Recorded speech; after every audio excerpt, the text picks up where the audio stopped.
Muito bem, sejam bem-vindos à nossa quinta aula do curso de Cálculo 1. Nessa aula nós vamos continuar a nossa revisão sobre funções, falando agora sobre funções trigonométricas. Bom, as principais funções trigonométricas, como vocês já sabem lá do ensino médio, são seno, cosseno, a função tangente, que é seno sobre cosseno, a função cotangente, que é 1 sobre a tangente, a secante, que é 1 sobre cosseno, e a cossecante, que é 1 sobre seno. Então, vocês percebam o seguinte, que se eu conheço bem as funções seno e cosseno, todas as demais funções eu vou conhecer. Por quê? Porque todas elas dependem dessas duas, não é?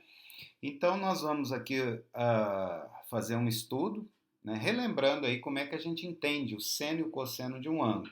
Eu separei aqui uma figurinha, né, para vocês, onde eu tenho um sistema ortogonal de eixos, o eixo horizontal e o vertical, perpendiculares. Aqui é a origem do meu sistema, no ponto 0, 0. Aqui eu tenho uma circunferência de raio 1, centrada na origem.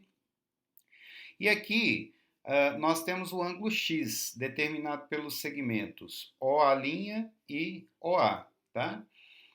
Bom, nós vamos começar então falando para x indo de 0 a 90. E a partir dessa motivação, né, nós vamos verificar como é possível estender o conceito do seno e do cosseno para quaisquer ângulos aqui, né, utilizando a circunferência unitária.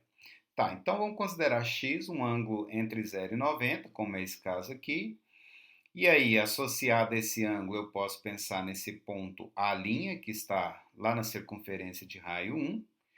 E aí eu vou pegar esse ponto A', associado ao ângulo x, e eu vou fazer a projeção ortogonal dele sobre o eixo horizontal, projeção ortogonal sobre o eixo vertical, e nós vamos analisar o que acontece com essas projeções. Veja, como esse triângulo aqui é um triângulo retângulo, né? Nós sabemos que a fórmula do cosseno me diz que o cosseno é igual a cateto adjacente sobre a hipotenusa. Ora, mas a hipotenusa vale 1, porque a hipotenusa é o raio dessa circunferência. Então aqui vai ficar cosseno de x igual a esse tamanho dividido por 1. E aí eu concluo que esse tamanho aqui em roxo é exatamente o cosseno. Analogamente, o seno é cateto oposto sobre a hipotenusa. Como a hipotenusa vale 1, a gente conclui que esse tamanho aqui é o seno. Então, daqui até aqui vale seno de x. Conclusão, né? Dado um ângulo x, eu acho o seu correspondente ponto na circunferência unitária, projeto sobre o eixo horizontal, isso vai me dar o cosseno. Projeto sobre o eixo vertical, isso aqui vai me dar o valor do seno, tá certo? Isso para ângulos entre 0 e 90.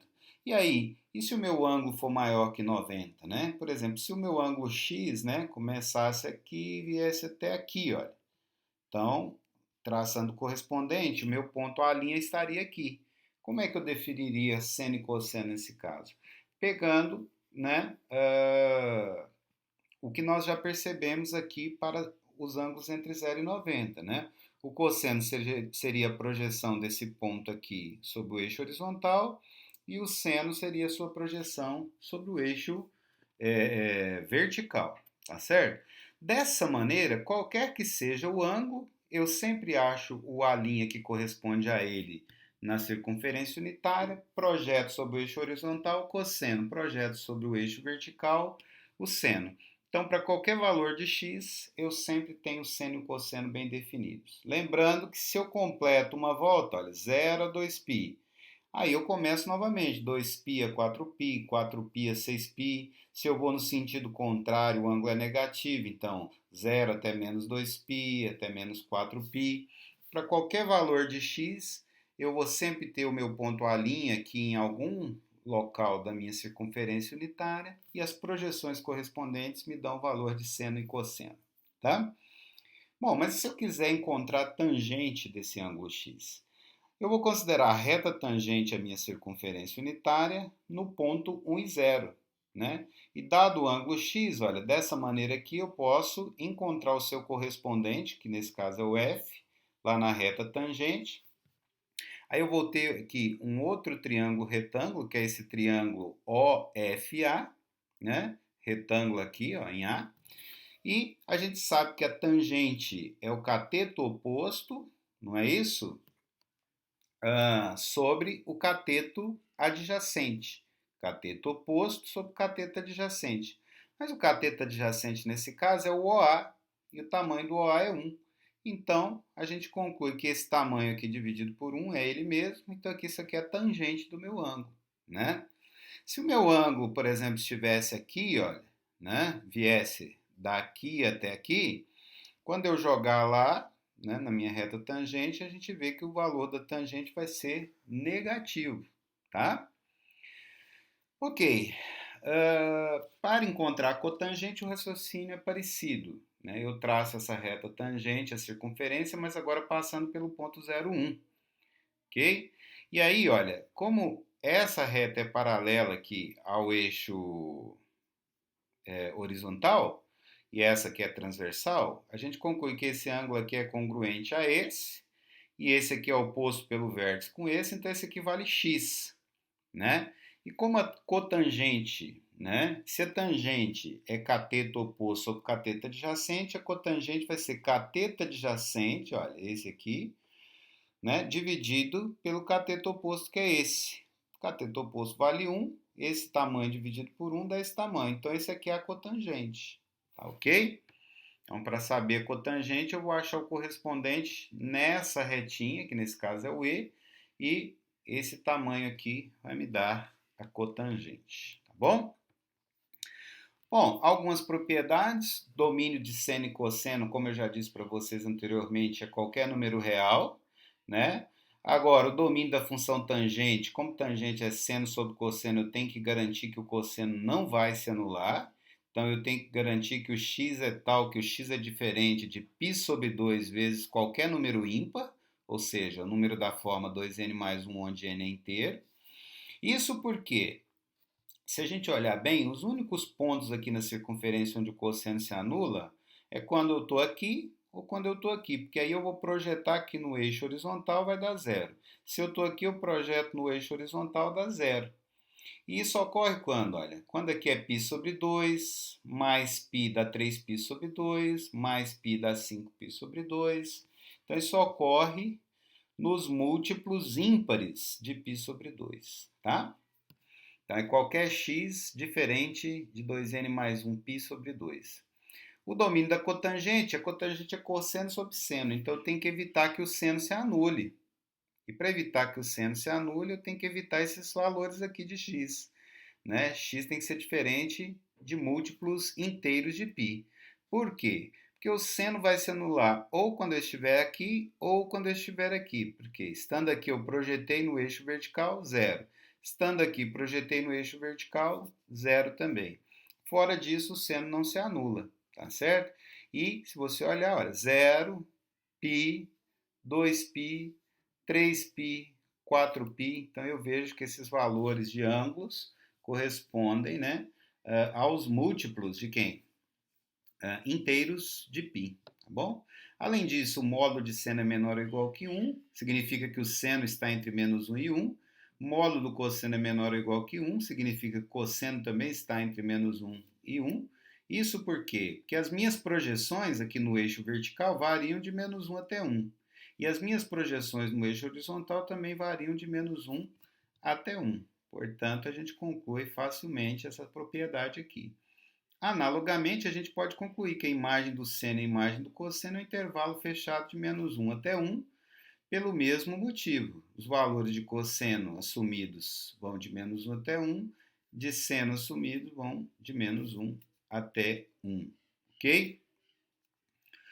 Bom, pessoal, agora algumas identidades trigonométricas que são conhecidas de vocês. Essa aqui, né, que seno ao quadrado mais cosseno ao quadrado igual a 1.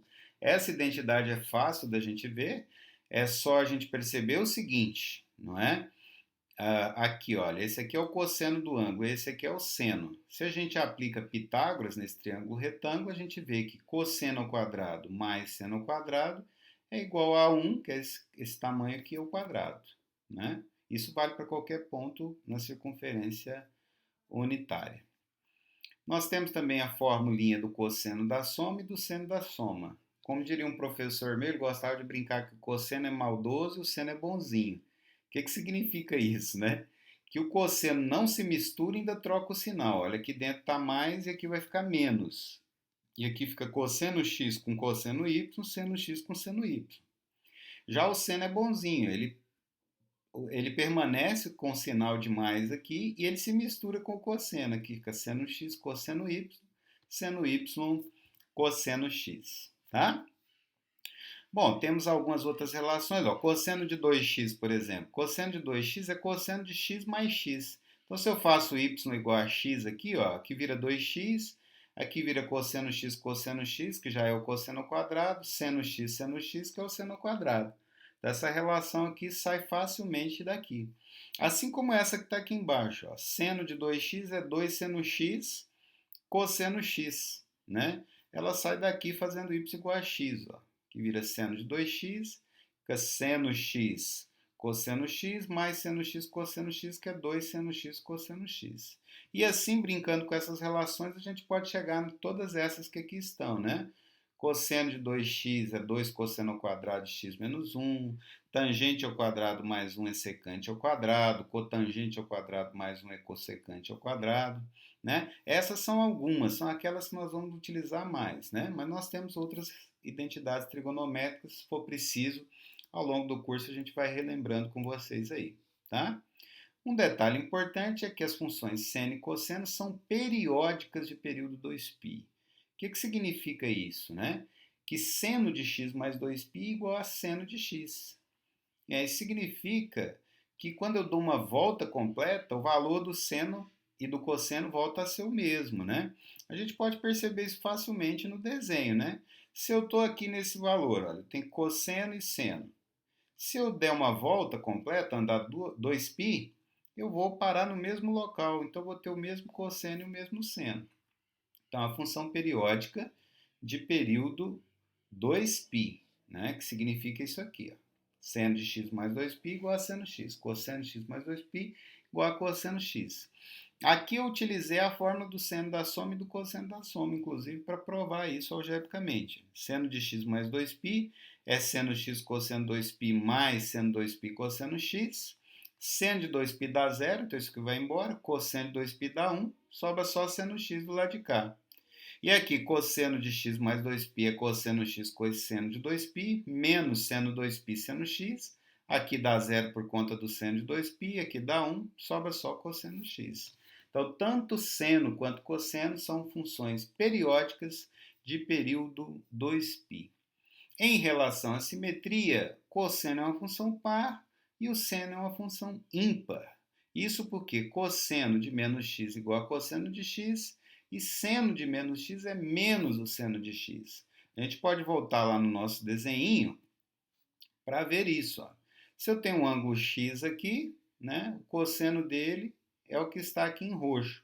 Se eu tivesse andado menos x, eu iria andar, em vez de ser nesse sentido, no sentido contrário aqui.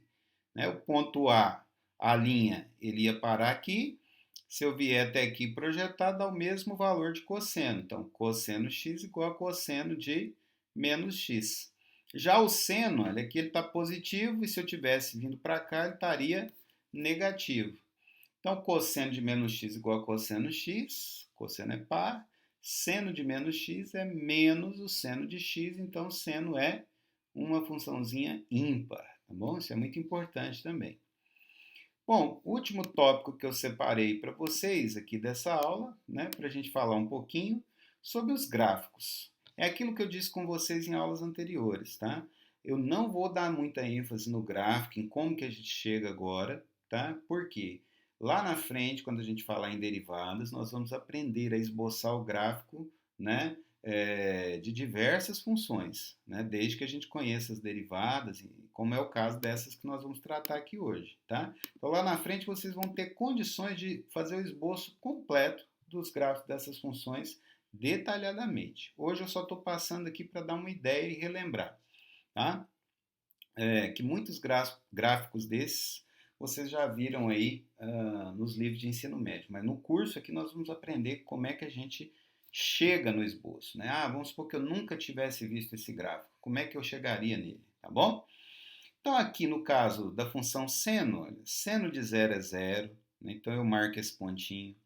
Seno de π sobre 2 vai valer 1. Seno de π é 0. Seno de 3π sobre 2 é menos 1. Seno de 2π é 0. Seno de 5π sobre 2 é 1.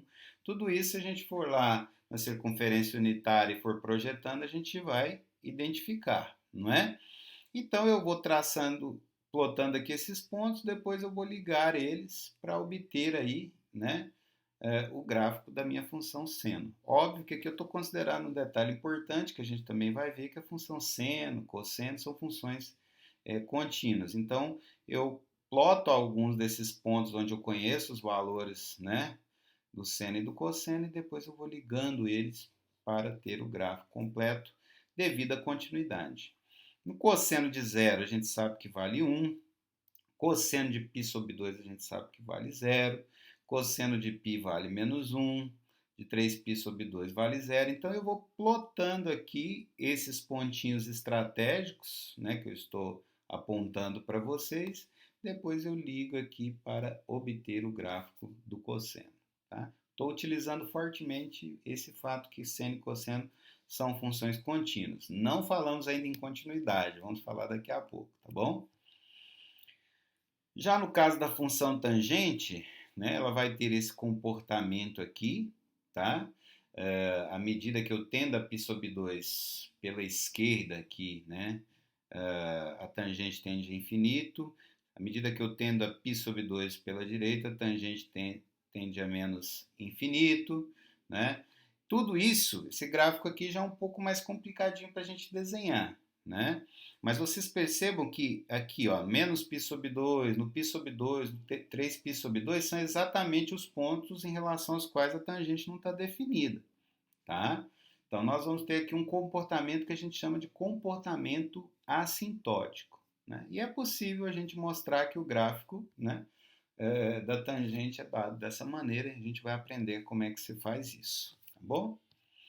Da mesma forma, nós temos aqui o gráfico da cotangente, mas aqui o comportamento assintótico já muda, né? Vai ser no 0, no menos π, no π, né? E o gráfico da cotangente, então, tem este comportamento aqui. Nós também vamos ver um pouquinho, de forma um pouco mais aprofundada, mais à frente. Gráfico da função secante, que é esse que está aqui em vermelhinho, não é? Tá certo? Como a secante é 1 sobre o cosseno, né? A gente pontilha aqui o gráfico do cosseno, e quando a gente inverte esses valores, olha, tá? Essa parte aqui que está entre 0 e 1 no cosseno, né? Quando eu faço 1 sobre ela, fica sendo o valor maior que 1, né? Que a gente vai vendo aqui que vai dar esse comportamento aqui. E a mesma coisa aqui, olha, eu vou pegando esses valores e vou invertendo eles e vou obtendo aqui, né, esse gráfico que está em vermelhinho. Isso no caso da secante. No caso da cossecante, eu vou fazer a mesma coisa, só que agora eu vou inverter o quê? Os valores de seno, né, e vou chegar aqui nesse gráficozinho que está em vermelho. Tá bom? Bom, pessoal, é isso, né? Eu vou ficando por aqui e na aula que vem a gente dá sequência aí, né, ao nosso tópico de funções. Já estamos quase terminando essa parte inicial do curso. Espero que vocês tenham gostado e a gente se vê na próxima. Um grande abraço para vocês. Até mais.